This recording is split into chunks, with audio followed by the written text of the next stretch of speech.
মধ্যপ্রাচ্যে রাশিয়ার ঘনিষ্ঠ মিত্র ইরান প্রক্সি যুদ্ধ আর ভূরাজনৈতিক স্বার্থে ইরানকে সবসময় পাশে পেয়েছে ক্রেমলিন। ইউক্রেন যুদ্ধে রুশ বাহিনীকে ড্রোন সরবরাহ সহ সব ধরনের সহায়তা করেছে তেহরান।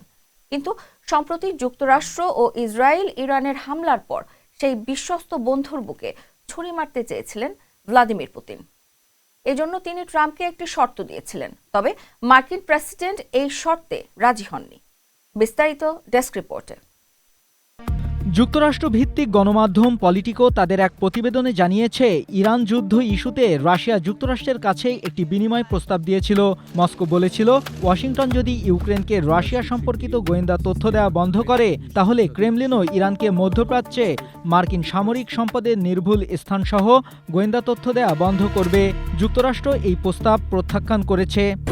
স্ট্রবেরি সুপার ডটেড ও ক্লাসিক ভ্যারিয়েন্টে সেন্সেশন জাগুক শিহরণ।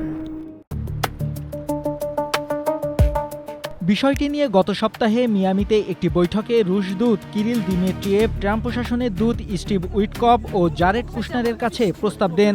এই প্রস্তাবের অস্তিত্বই ইউরোপীয় কূটনীতিকদের মধ্যে উদ্বেগ তৈরি করেছে। তারা মনে করছেন, মস্কো ট্রান্স আটলান্টিক সম্পর্কের সংকটময় মুহূর্তে ইউরোপ ও যুক্তরাষ্ট্রের মধ্যে বিভেদ তৈরি সৃষ্টি করতে পারে।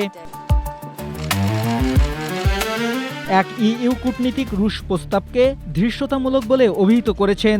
ইউরোপে ক্রমেই সন্দেহ বাড়ছে যে উইটকফ দিমিত্রিয়েভের বৈঠকগুলো ইউক্রেনের শান্তি চুক্তির দিকে না গিয়ে বরং মস্কোর কাছে ইউরোপকে এককভাবে ছেড়ে দুই পরাশক্তির আলাদা চুক্তির সুযোগ তৈরি করছে।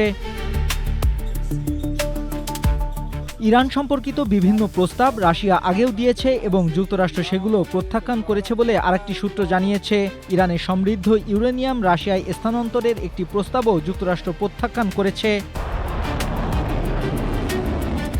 যুদ্ধ শুরুর পর রাশিয়া ইরানের সঙ্গে গোয়েন্দা তথ্য বিনিময় ও সামরিক সহযোগিতা বাড়িয়েছে।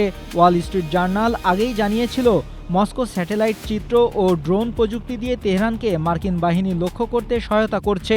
ক্রেমলিন এই রিপোর্টকে ভুয়া সংবাদ বলেছে। Naimul Hasib, Asia post.